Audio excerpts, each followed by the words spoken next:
Hi, this is Amanda again. I'm doing a quick recap of yesterday's talk, how to unsuck e-commerce using WP e-commerce because we had some technical issues. So let's go ahead and take a look at what we're doing. So yesterday we talked about all the things that you can do before you actually get to the technical part of setting up your website, right? We talked about figuring out whether WordPress is right for you, thinking about your products. We talked about figuring out what you're going to do for shipping, and we talked about figuring out what you're going to do for a payment system. Once you've kind of gone through all of those, now you're ready to start. So what I've gone ahead and done is set up a couple of examples, and I'm going to take you through and show you actually how to use it. So we are looking right now at a completely bland install of WordPress. What I'm going to do is go to the dashboard. Here we go. Plugins, and let's go ahead and activate WP Commerce. Okay, so here's what it's done for us. If we go to dashboard, now it's added store upgrades and store sales. If we go, we notice that now there's a new custom post type called products, right? And all the products actually have their own categories and tags. And then under settings, you'll notice an entire area for store. Let's go ahead and click on that. Meanwhile, let's go ahead and refresh the front end and see what happens here. Okay, so immediately it's added a products page, a checkout page, transaction results, and your account. Basically what that is your main products page, etc. And we can alter all of this, and we will. So that's not a problem. The point is that it does this automatically so you know how to find these pages that it's created. Okay, so on the back end, you can see here are the store settings, right? We're in settings store and general presentation admin. This is such a powerful plugin. And it's also worth noting that we're going to make sure that we're using 389 in order, which is our latest RC, so that you get the benefits of all of the brand new stuff. Okay, so the other thing we're probably going to want to do is go ahead back to plugins, and we're going to activate Gold Cart. Okay, the most common mistake that people who buy Gold Cart make is that they don't activate it. So now that we've activated it, we need to use the API that we were provided when you bought Gold Cart, but going to Dashboard, Store Upgrades, and actually activating it with our API key. The Gold Cart update URL, this is the URL so that we can update it for you in the future. That will allow updates. We check it against this URL. Okay, so now we've Gold Cart installed. The last thing that we're going to do is actually go ahead and take the latest version of RC WP Commerce 389, which I'm going to download from the blog, and we're going to grab that and install that as well.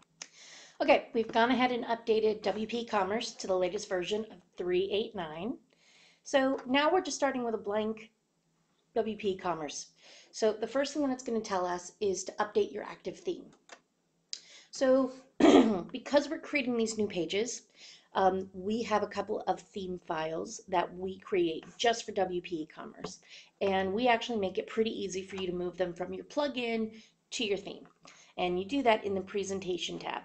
Here we are. So I'm going to select all of these and move them. In fact, you can even back up your theme before you do this. We make it pretty great. And then I'm going to flush the theme cache. We've tried to build in tools everywhere to make things actually move a little bit smoother. All right, so we've done that. Now we can get rid of the warning. Okay, so let's talk really briefly about theming for WP Commerce. So we give you pretty much a blank slate. What's going to happen in about the next 6 months you're going to see is that there will be a fork of underscores so that if you're a developer, you'll be able to take a running leap when you start a theme with WP Commerce.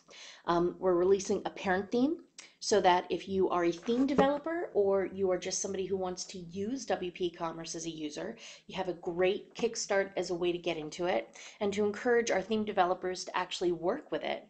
We really love iThemes. iThemes has been doing a really great job of creating WP Commerce compatible themes.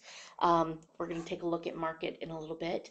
And we also use the theme customizer, which is available in WordPress now, so that you can customize how WP Commerce actually looks as well, in addition to your own theme. Okay, so let's go ahead and get started making some stuff. So I've made a few sample products. So as I talked about yesterday, I really see that there are a couple of different types of products. You have a simple product, and let's go ahead and take a look at a simple product that I've made. And by simple product, I just mean it has no variations. It has nothing particularly special about it. In this case, I'm using some extra images. I'm selling my dog, one Doberman for sale. Um, so again, we talked about photographs, we talked about the copy, here are the features, here are the benefits. In this case, I'm saying that there's limited stock. We only have one available. I've also put her on sale because we have days. So original price, $1 million. New price, $1. Okay, so you can go through all of the different images. And what's great is that in WP Commerce, you have your option of what sort of lightbox effect you'd like to use, if you want to use color box or thick box. And that'll change in the future too as we give you even more options. Okay, so this gives you an idea. You can customize this add to cart button. But what I mostly want to point out is that right now we're on a single product page as opposed to our main product page. So this is all the products that I actually have in the store.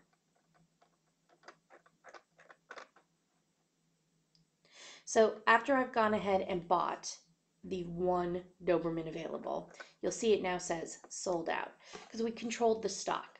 So let's go ahead and take a look at actually how this particular product was made.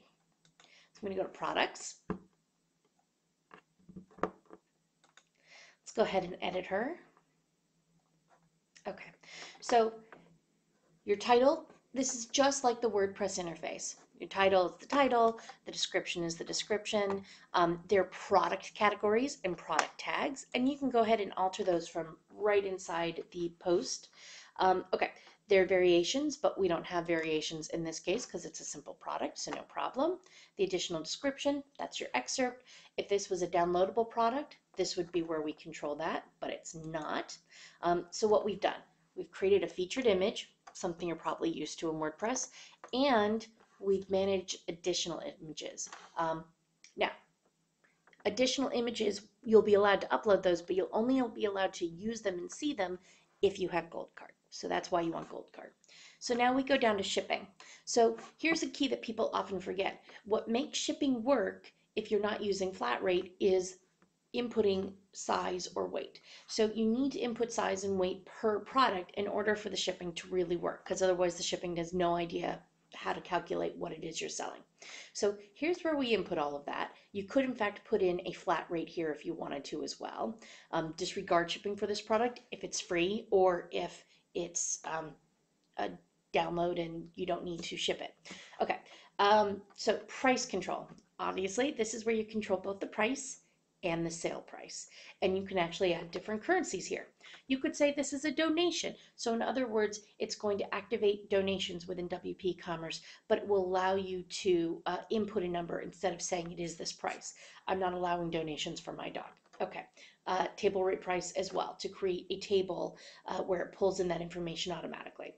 If you're using stock control, this is where you would input a SKU, right, to tie into any of your bricks and mortar systems.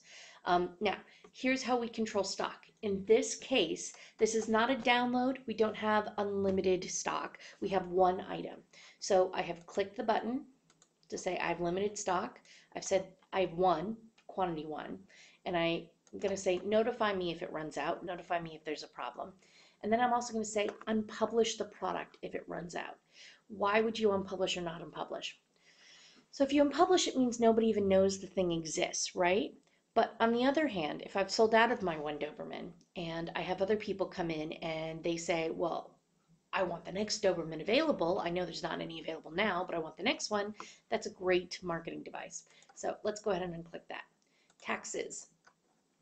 So you can actually set up your taxes universally from the settings system, but here, if there's a tax that's specific to this item, selling live goods, you would do that. I'm going to say this product is not taxable.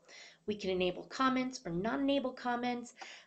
We can enable whether users can personalize the product. If you're selling, say, bracelets and people can put a message on the bracelet. We can ask for pictures of their dog if they're buying a portrait. We can ask for all kinds of information. I mean, this is incredibly powerful. Okay, so now we've talked about a single product. So let's go ahead and talk about a complicated product. That's going to be a product with variations. So here we see, I'm going to go to the single product page for the Crazy Lady Pickles. So here I'm selling pickles, and you'll notice that there are two drop-down menus here. Okay, there's one for pickle flavor, and there's one for size. Okay, so how did I create those variations? Well, let's go back to products.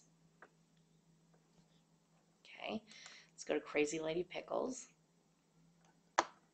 So here's the description, the categories. So now I'm going to click on variations. And here we see all of those options. But that looks a little complicated right now, right? So let's look at how we actually did that. So let's go to add a new product. Okay. Crazy Lady Pickles. Okay. So let's go to variations, and you'll see you make these variations right here. So there are two tabs, Manage, Setup. I'm going to click on Setup. I'm going to click on Add New Variants. So pickle flavor. Enter new variant. So what did we say? We said rhubarb smack, comma, preserved lemons, comma, dill pickles, comma, pickled beets. Okay, so add new variants. There we go. Creates this nice little drop down, right? Let's add one more, okay? Let's go ahead and say pickle sizes. And let's do big, not so big, embarrassingly small. Okay, and again, add new variants. Okay, so now it looks like this. One more magic button, generate variations, and we're ready to roll. Okay, so now I'm going to select both of these with all of the drop downs. I'm going to say generate variations. Okay, there we go. Here's the really big list, right? Now, I can affect price, SKU, stock, sale price for every single one of these. And even better, I can put in an image for every single one. Okay, just using the WordPress media uploader. Okay, so that's how we actually arrived at this point. Okay, everything else works exactly the same. I've limited stock for this product. Well, yes, but I've affected the stock in here. Okay, so where do you see these images? So this is an important thing to understand. Now we need to consider these images in two ways. These images will appear in the shopping cart if you select one of these items. So it depends on which item you actually create. If you would like to actually see all of the images here, which is reasonable, then you would need to actually go into product images. And I'm going to go to the media library since they're all already uploaded. You would think it would be faster because in fact I am on WAMP, but you know. And here I can select all of these images. There we go.